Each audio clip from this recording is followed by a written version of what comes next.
Šo jauno vēsti, domāju, ka autovadītāji pieņems ar dalītām jūtām.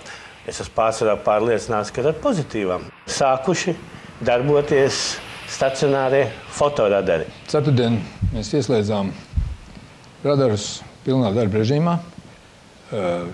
Jāsaka gan, ka pirmos divus, un turpmāk pakāpeniski ik pa brīdim laidīsim vaļā, ja tā var teikt, laidīsim vaļā. Šīs iekārtas pilnā darba apjomā līdz būs sasniegt visi 16, kas mums ir iegādāti Doppler radari, kurās vietās tie ir izveidoti. Ir CSDD mājaslapā ir karte. Un ko es gribu vēl uzreiz atzīmēt transporta līdzekļu īpašniekiem un vadītājiem.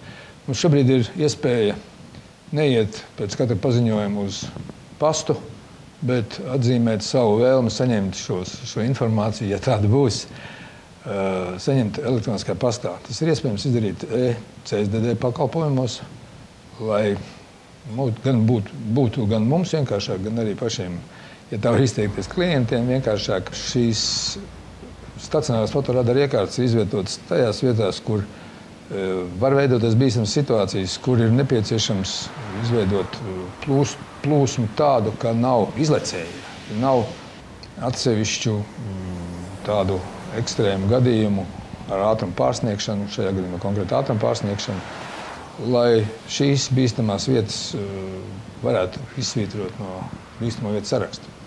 Kādu mirkli jau jūs kādā redziet uzrakstiņu, adresīti elektronisko, kurā var ieiet CSDD mājaslapā un e-pakalpojumēs pieteikties uz iespējamajām, šīm te kvītīm par iespējamiem eventuāliem ātruma pārkāpumiem nākotnē. Līdz kuram brīdim sāks darboties visi 16 radari? Mēs plānojam, ka martā būs noteikti visi palaisti. Domājams, ka mēs nesaņemsim liekus pamatus par to, ka tā naudas pelnīšana, jo iekārtas ir izvietotas bīstamās vietās, kur nepieciešams ātrumu vienādot, lai būtu plūstoša autotransporta satiksme. Protams, policijas noteiktais sprīdis delta būs. Par to es nevaru spriest, jo es pats to nezinu.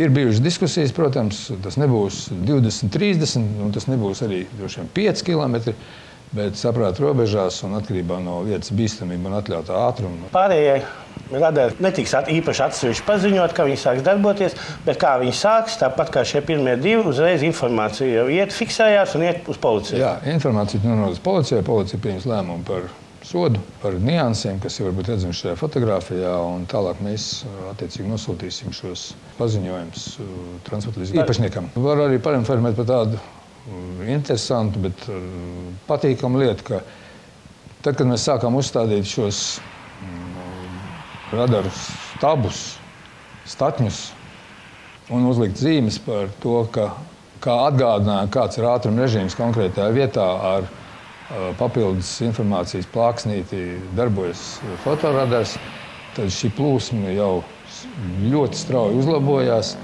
Tas ir sakot, samazinājās ātrums. Ātrums palika vienmērīgāks. Man ir tāds padoms. Pirms visiem šiem radariem ir zīmes vai 50, vai 70 vai 90. Ja mēs brauksim un ievērosim visas ātruma ievērošanas zīmes, mums nebūs jāzina, nekur tie radari stāv, ne jāuztraucās. Vienkārši braucam, ievērojam zīmes, un vēstules mums nenāk ne elektroniski, ne pa pastu.